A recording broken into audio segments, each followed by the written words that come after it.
샬롬. 8월 8일 월요일 오늘의 만나에 찾아오신 여러분을 진심으로 환영합니다. 함께 찬양하겠습니다.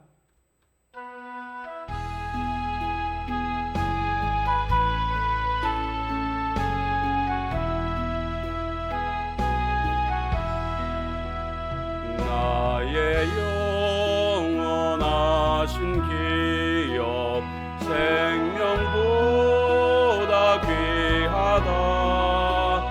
나의 갈 길 나가도록 나와 동행하소서. 주께로 가까이 주께로 가오니 나의 갈 길 나가도록 나와 동행하소서.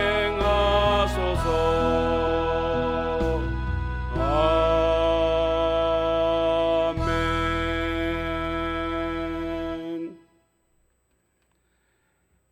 오늘 하나님이 우리에게 주시는 말씀은 역대하 16장 1절에서 끝절 14절까지입니다.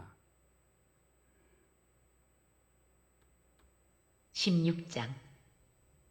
아사왕 제36년에 이스라엘 왕 바사가 유다를 치러 올라와서 라마를 건축하여 사람을 유다왕 아사에게 왕래하지 못하게 하려 한지라. 아사가 여호와의 전 곳간과 왕궁 곳간에 은금을 내어다가 다메섹에 사는 아람왕 베나닷에게 보내며 이르되, 내 아버지와 당신의 아버지 사이에와 같이 나와 당신 사이에 약조하자. 내가 당신에게 은금을 보내노니 와서 이스라엘 왕 바사와 세운 약조를 깨뜨려 그가 나를 떠나게 하라 하매, 베나닷이 아사 왕의 말을 듣고 그의 군대 지휘관들을 보내어 이스라엘 성읍들을 치되 이온과 단과 아벨마임과 납달리의 모든 국고성들을 쳤더니 바사가 듣고 라마 건축하는 일을 포기하고 그 공사를 그친지라. 아사 왕이 온 유다 무리를 거느리고 바사가 라마를 건축하던 돌과 제목을 운반하여다가 게바와 미스바를 건축하였더라. 그때의 선견자 하나니가 유다 왕 아사에게 나와서 그에게 이르되, 왕이 아람 왕을 의지하고 왕의 하나님 여호와를 의지하지 아니하였으므로 아람 왕의 군대가 왕의 손에서 벗어났나이다. 구스 사람과 룹 사람의 군대가 크지 아니하며 말과 병거가 심히 많지 아니하더이까.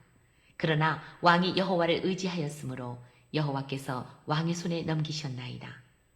여호와의 눈은 온 땅을 두루 감찰하사 전심으로 자기에게 향하는 자들을 위하여 능력을 베푸시나니, 이 일은 왕이 망령되이 행하였은즉 이후부터는 왕에게 전쟁이 있으리이다 하매, 아사가 노하여 선견자를 옥에 가두었으니 이는 그의 말에 크게 노하였음이며, 그때의 아사가 또 백성 중에서 몇 사람을 학대하였더라.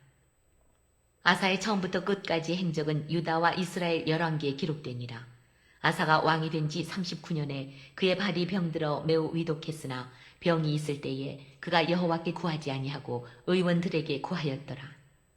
아사가 왕위에 있은 지 41년 후에 죽어 그의 조상들과 함께 누우매 다윗성에 자기를 위하여 파두었던 묘실에 무리가 장사하되 그의 시체를 법대로 모든 각양 향재료를 가득히 채운 상에 두고 또 그것을 위하여 많이 분향하였더라. 아멘.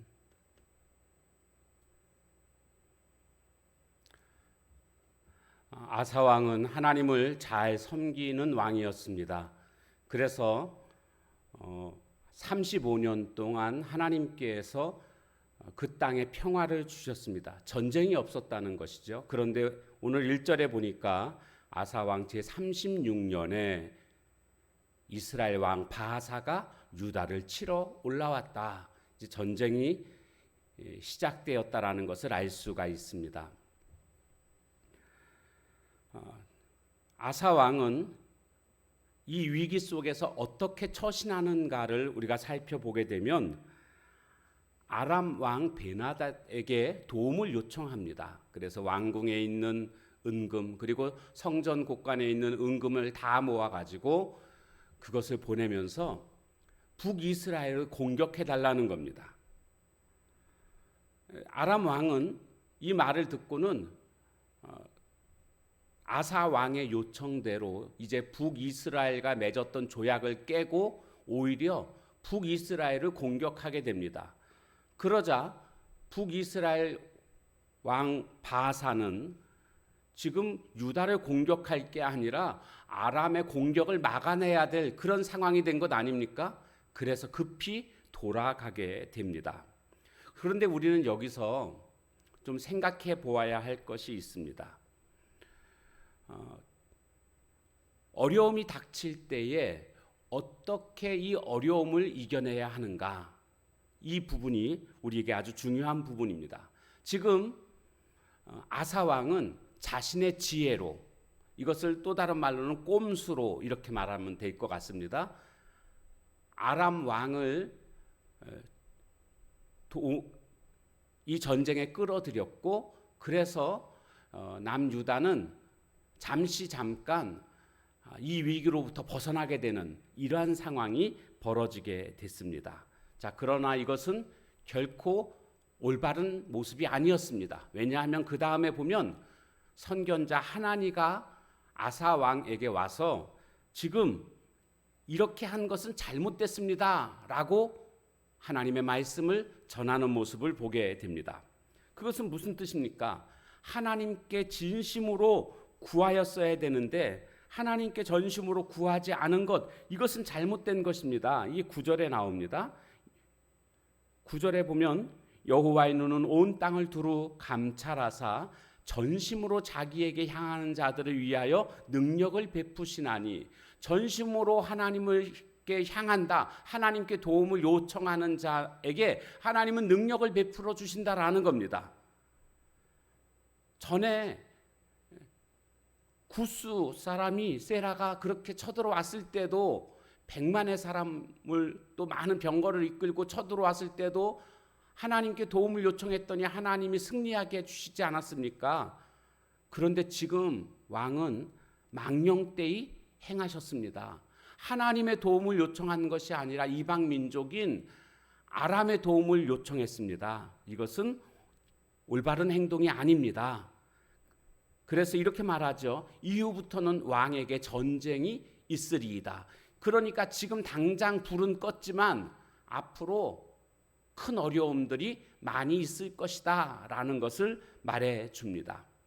그런데 우리는 여기서 왜 이 아사 왕이 하나님의 도움을 요청하지 않고 아람 왕에게 도움을 요청했을까? 이 부분을 우리가 좀 생각해 봐야 됩니다. 원래는 그런 왕이 아니었었거든요. 그런데 왜 이렇게 하나님을 잊고 이방 왕을 의지하고 있는가? 그러니까 35년 동안은 평화로웠습니다. 하나님이 그 땅에 평화를 주셨습니다. 문제는 이렇게 평화가 지속될 때에 영적으로 나태해졌다라는 겁니다. 하나님을 잊어버린 겁니다. 그래서 이제 전쟁이 일어나게 됐는데 이때에 하나님을 떠난 사람은 이제 하나님의 방법이 아닌 자신의 방법대로 어려움을 극복하고자 시도하고 있는 모습을 우리는 보게 되는 겁니다. 하나님을 찾기보다 세상적인 도움을 요청하고 있는 것, 이것이 바로 오랜 시간 35년 동안 평화 속에서 영적으로 나태해진 아사왕의 모습이었다라는 것입니다. 오늘 우리도 평화롭습니까? 문제가 없습니까? 사실 그때가 영적으로 나태해질 때가 되는 것이고 우리는 그때 조심해야 됩니다. 언제나 영적으로 나태해지지 않도록 늘 성령에 민감한 그런 삶을 살아가야 됩니다. 이 하나님의 충고를 들었어야 됩니다. 아, 그렇군요. 제가 잘못 생각했군요. 내가 잘못했습니다. 이렇게 아사가 반응했어야 하는데 그는 이 하나님의 이 충고를 듣지 않았습니다. 화가 났습니다. 그래서 옥에 가뒀습니다. 여러분 누구하고 비교됩니까? 다윗이 잘못했을 때에 나단 선지자가 와서 잘못한 것에 대해서 지적했을 때에 다윗은 자신의 잘못을 그대로 인정했습니다. 반면에 오늘 본문에 나오는 아사 왕은 화를 내면서 하나님을 옥에 가두는 모습을 보게 됩니다. 하나님의 말씀에 귀를 기울여야 되는데 이렇게 믿음에서 떠난 사람은요, 하나님의 말씀을 듣기보다는 인간적인 방법들을 통해서 살아가게 되는 모습들을 보게 됩니다. 그 후에 어떤 일이 벌어졌습니까? 발에 병이 납니다. 이것은 자연적인 병이라기보다는 하나님께로부터 내린 어떤 징계다라고 보는 것이 옳은 해석입니다. 발에 병이 났습니다. 근데 병이 났으면 하나님은 이렇게 징계를 하시는 것은 죽이고자 하시는 게 아니고요, 깨달으라는 것입니다. 돌이키라는 것입니다. 우리 삶에 어떤 어려움이 찾아오게 되면 회개하고 돌이키면 회복될 수 있습니다. 그런데 아사 왕이 어떻게 하는가 보십시오. 옥에 가두었지 않습니까? 10절에 보면 그 다음에 문제는 아사가 왕이 된 지 39년에 발에 병이 들어서 매우 위독했다. 아마 통풍 같은 것이 아닌가 싶습니다. 그런데 성경은 일부러 이것을 강조하고 있습니다. 그가 여호와께 구하지 아니하고 의원들에게 구하였더라. 이것 보십시오. 믿음에서 떠난 사람은요, 그 삶의 방식이 하나님을 의지하는 게 아니라 세상적인 방법들을 의지하는 이런 모습들로 계속 나아가는 모습을 우리는 발견하게 됩니다. 그래서 아람 왕 베나닷을 의지했더니 지금은 또 여호와를 의지하지 않고 의원들을 의지하고 있는 이런 모습이 믿음에서 떠난 사람들에게 나타나고 있는 그러한 모습이라는 겁니다. 이런 불신앙적인 그러한 모습들이 계속적으로 반복될 수밖에 없습니다. 오늘 우리는 여기서 깨닫게 되는 것은 뭡니까? 내 삶에 불신앙적인 그런 모습들은 있지 않는가? 이 부분들을 좀 우리가 살펴봐야 됩니다. 이게 하나 나타나게 되면은요, 여기서 빨리 손 쓰지 않으면 다음번에도 또 불신앙적인 모습으로 또 나타나게 됩니다. 그리고 또 나타나게 됩니다. 삶의 형태가 믿음에서 한번 떠난 사람은 그 후에 계속적으로 이렇게 하나님을 의지하기보다는 세상적인 것들을 의지하는 모습들로 살아가게 됩니다. 그 결국은 어떻게 되죠? 망하게 되는 겁니다. 그러므로 오늘 우리는 이런 잘못된 그런 세상을 의지하는 모습들을 빨리 회개하고 하나님만을 의지하는 그런 모습으로 살아가야 될 줄로 믿습니다. 전심으로 하나님을 찾는 그런 자에게 하나님이 능력을 베풀어 주신다라고 말씀하시지 않았습니까? 오늘도 우리의 삶에 어려움이 있을 때마다 전심으로 하나님을 찾음으로 하나님의 능력 베푸심을 체험하는 오늘 우리들의 삶이 다 되시길 주님의 이름으로 축원합니다. 기도하겠습니다. 하나님, 오늘 아사 왕이 안타깝게도 삶의 마지막에 믿음의 모습이 아닌 세상적인 모습들로 변질되는 상황을 우리가 보게 되었습니다. 어려움이 다가왔을 때 하나님을 의지하는 것인지 아니면 세상적인 것을 의지하는지를 통해서 내가 믿음의 사람인지 그렇지 않은지가 판별되는 것임을 깨닫게 됩니다.